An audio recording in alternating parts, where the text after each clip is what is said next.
Question to troll the panel. Why do Spurs look better than Man United right now?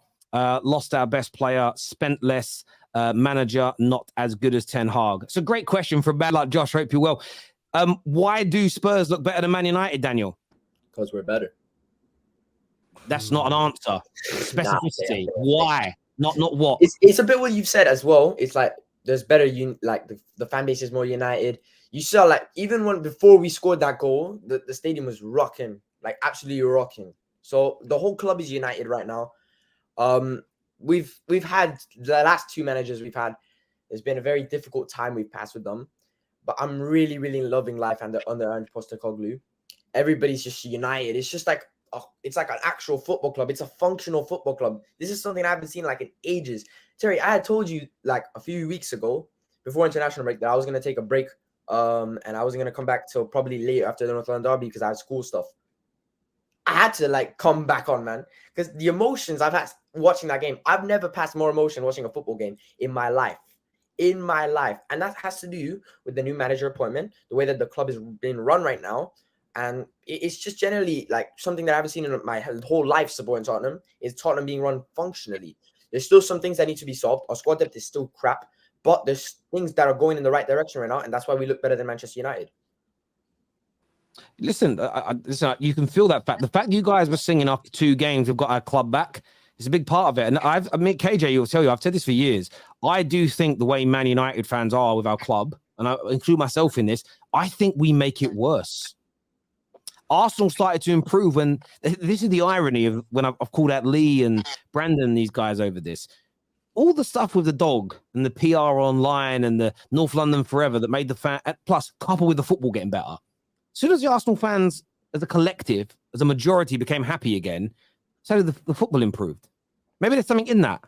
I don't think that's what happened. I know you need something to get behind, but there's also an element of, and I know we're broken, but isn't it amazing how when fan bases are happy, teams play better as well? I do think it's interconnected. I don't think it's kind of, they're not mutually exclusive. I think they're intertwined in many ways. I think you're right. I think it is. You know what I think it is? When Arsenal were going through that terrible patch of form, they were very lucky that they were going through the COVID period, so there weren't anybody in the stands. I think that has to do a big load of that because I remember there was a point where they were like 15th and Arsenal fans were pissed off. None of them were happy, but there was nobody in the stadium, so you didn't feel that effect. So I think that was a big thing. I think right now, Arsenal wouldn't be in the position that they're in if COVID wouldn't have passed and the stadium was full and there'd be Arteta out protests outside the stadium. When they were 15th, man, AFTV was unreal. Like Arsenal fans all around the world were complaining about Arteta, saying Arteta out. Now they're saying like they waited under the process, like they were so patient. No, they were pissed. They just weren't in the stadium to get pissed about. Yeah, I hear you. Just to update the Man United fans, Ten Hag has confirmed essentially that Højlund physically isn't ready for 90 minutes yet because of a lack of preseason. That's why he brought him off. I thought that was the case. I mean, it annoyed me, especially when we first lost. It's not scheduled. Yeah, it's one of them things where, again, the irony is this is where we're dumb as fans. We're dumb.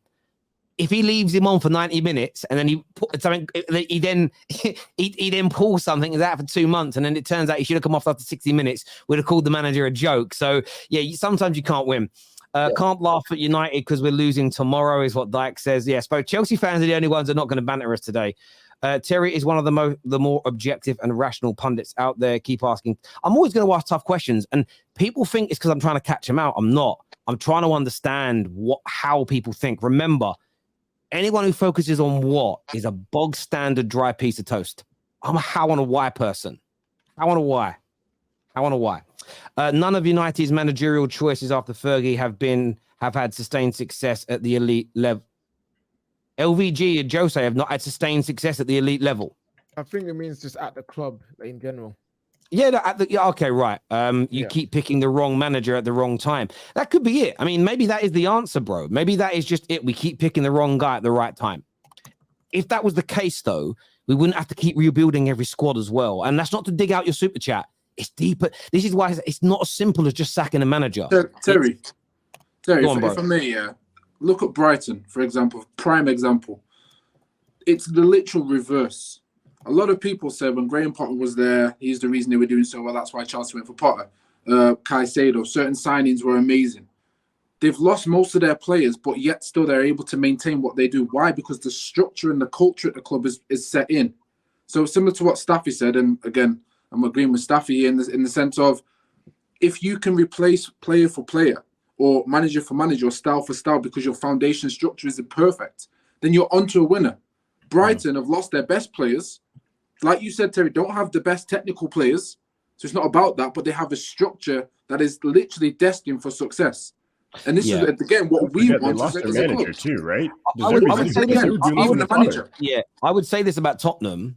I don't think Tottenham were really buying too many profiles that matched what Conte and Jose wanted. I think you were still buying Tottenham players, stroke Poch players. That's why Ange is getting them working well very, very quickly, because you should never have gone from Poch to Jose. If you'd have gone from Poch to a manager like Ange Postecoglou, you would not have had that 2 or 3 year, like say barren spell. You weren't winning trophies, but you wouldn't have had that 2 year, 3 year period where it all fell apart again.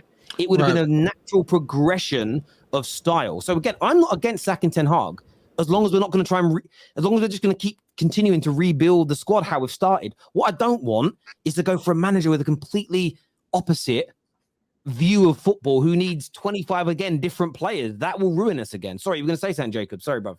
I was just going to say the reason why Jose was appointed after Pochettino was Daniel Levy wasn't thinking, oh, do these players translate well into a Jose Mourinho system? Same thing with Nuno and Conte. It was literally just, we were so close, maybe this manager can get us there because he is quote unquote the special one. So that's why Jose Mourinho was hired after Pochettino, in my humble opinion, because I just think it was just a matter of us trying to chase what we had and to try and push us there when we were kind of falling off. And we already seen where that led us. So for me, there is a little bit of a difference there because some of these players, like Jed Spence, he wasn't bought for anybody. And Ange Postecoglou, arguably one who could get a tune out of a club signing like that, said also, I don't want that kid. So But Postecoglou did come out and say the club has backed me. He quote unquote has said the club has backed me. Yeah. Like I remember I was on a stream with you, Terry, a while ago, and I said I wanted Brennan Johnson, and you were like, "No, he's crap. He's crap." The reason I wanted Brennan Johnson, I'm not going to sit there and I watch every Nottingham Forest game 90 minutes. The reason I want Brennan Johnson is because Ange Postecoglou came out and said he wanted Brennan Johnson. That's one of the reasons why I was so happy the fact that we signed him.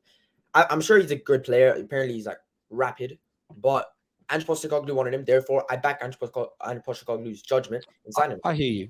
I understand that. Terry, if you were the manager of Ten Hag, would you put him on a performance improvement plan of Pip? Bruv, did this person work at Barclays? It sounds like a Barclays first. That's what we used to call him. Yeah, I would. I'd have him on a Pip. There's no doubt. See you at the Emirates next week, youngster, is what it says. All Arsenal fans, in a week's time, it's your time to get humbled, bro. I've been waiting so long. It's Arsenal humbling, bro. For the Emirates. These Arsenal fans have been on a high all season. Someone said Ten Hag is a Dutch Gandhi. What's that say? Pacifist FC. Right. Don't want to attack the enemy settings. We thought we'd got Heisenberg, but we got Killerin sliced up. Hold up. Hey, leave Quillen alone, bruv. Leave. I don't know what that is. Is that weird cartoon stuff?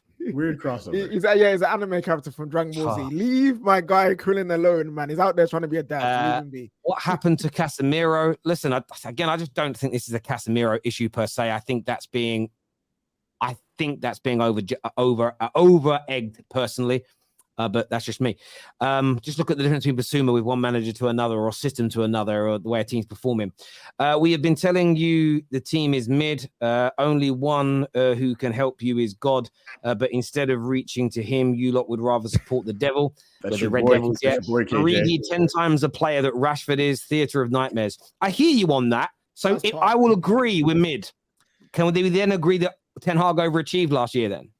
Because you can't have it both ways. Terry, how many managers since Fergie retired? This is 6, not including interims. This is the Moyes, this is the 5th full-time manager, and 7th manager if you include interims.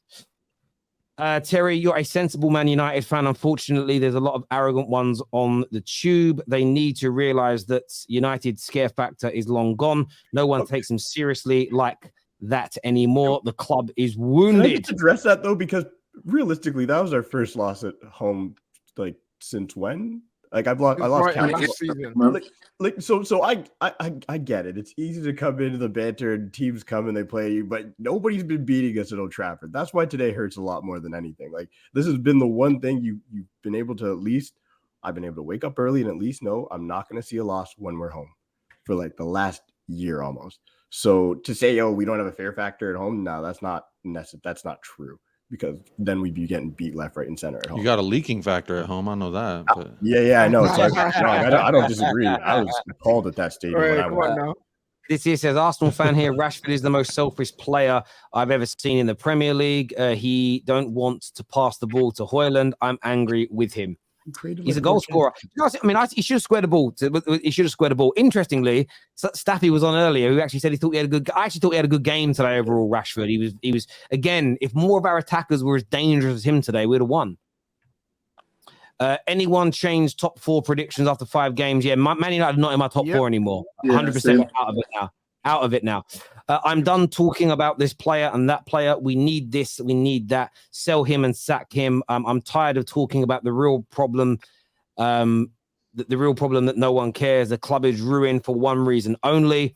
I couldn't agree with you more. But this isn't a pop at Staffy. I know he's not here to defend himself. But this is why it's so hard to focus on things like, but the manager has standards on training, right? I feel like, do you know what? Do you know who I feel wins when we focus solely on those things? I feel like the Glazers win because we're focusing on all these small, like not small things in the moment, but in the grand scheme of things, it's a small issue. And the Glazers just sit there and they're not talking about us again, are they? It's crazy to me. People really said Man United would finish above Arsenal and challenge City. Delusion at its finest. I'll be honest with you, Zizou. I've got to hold my hands up right now and say that prediction of mine looks completely wrong, that we would progress. But I really thought we would. There's still time. There is still time, but I've just signed. Do you know what it is, Cam? There's things I'm seeing that I've seen so many times before. Like, do any of you live near like proper wildlife? Do you live near proper wildlife, Jacob? Because you live in Texas, right? Yeah, I mean, there's some nearby. The deers meander over in the city sometimes. Okay. Yeah. You live in Florida, so you live near crocodiles and alligators and pythons and stuff, right? Mate, I see them every day. Yeah, okay. So I'll give you an example. If you were walking by water where you lived, you would know when one was coming before me, right? Yeah. Because and you wouldn't even know how you know. You just know because you're there and around it. You'd know there's an alligator there. You'd know what to do, what not to do. I'm like that when there's problems at Man United. I know when something bad's coming because the way the water ripples, the sense, the fact that, I don't know, birds go silent. I don't know what it is. Something happens. Like, that's what happens at the birds. There's no more singing birds at the club anymore. Yeah, we're in trouble, bruv. We're in trouble. We're in trouble. I hope United players don't drink too much Stella tonight. Let's not do that. Let's not do that. Oh, I just realised what that meant then. I was about to say, let's not do that. You know. I had a Stella last Saturday. I had a Stella in years. Good beer. Who is Ten Hag going to blame next? If your players ain't working hard, that's the manager. Great managers get their players to play. Not at this club. Terry, did you see? Yeah, not Man United. We don't do that here. Terry, did you see the question for United fans? Why is Rashford stupidly selfish with the ball? He made Højlund look weak today. It was one time he didn't pass the ball. But he still had a good game overall. Yeah, but Terry, did you see the Man United fans singing "Viva Ronaldo" today? No, he's Garnacho. No, wrong song. It's Garnacho. They sing Viva Garnacho to the same. Somebody put it on Twitter saying Ronaldo. No. Man United will sing Ronaldo's. Maybe not straight away, but Ronaldo's name will be sung in 50 to 100 years at that football club. You know, same as Jules Best's. You got to remember, Jules Best did bad stuff to this club back in the day. Jules Best, right, spent 3 weeks not turning up to training. Right, and they found him after a few weeks, and there was dead or alive. He was in hotel suites with alcohol and other substances with 3 missed worlds. He still gets his name sung at the club. What a legend! Di Maria, Sancho, nice. Casemiro, Ronaldo, Onana, and so many others come to this club as world-class players, but eventually turn into complete waste of money. This club is honestly where talent dies. Yeah, but Staffy, it must be the system and the training. Our coaches don't know how to do good drills like other clubs. That must be what it is. See you at the Emirates. Oh, sorry, already done that one. The bill here. I've got to get through these. There's so many. Thank you. You're so generous. I love you all. Says Man United is a commercial club. Manager can't drop star players based on performance. If the manager fouls this time because the Glazers don't have money to fix it, they waste money. Why does Ten Hag never take responsibility for a defeat? He always has something or someone else to blame. Who's he blame this time then? Because again, he didn't blame anyone for the. Again, I'll be fair. He shouldn't have called Sancho out publicly, but he didn't say we lost because Sancho didn't train hard. So again, like we are starting to twist the narrative here a little bit. Black Gunner. Where are those fans who were celebrating the shirt deal? I don't know. The culture at Brighton was non-existent before Potter. The culture at Liverpool was non-existent before Klopp. Managers isn't everything but huge. I hear you on that. Kids called out Arsenal. You never learn. And I will continue to call out Arsenal. We haven't spoke on.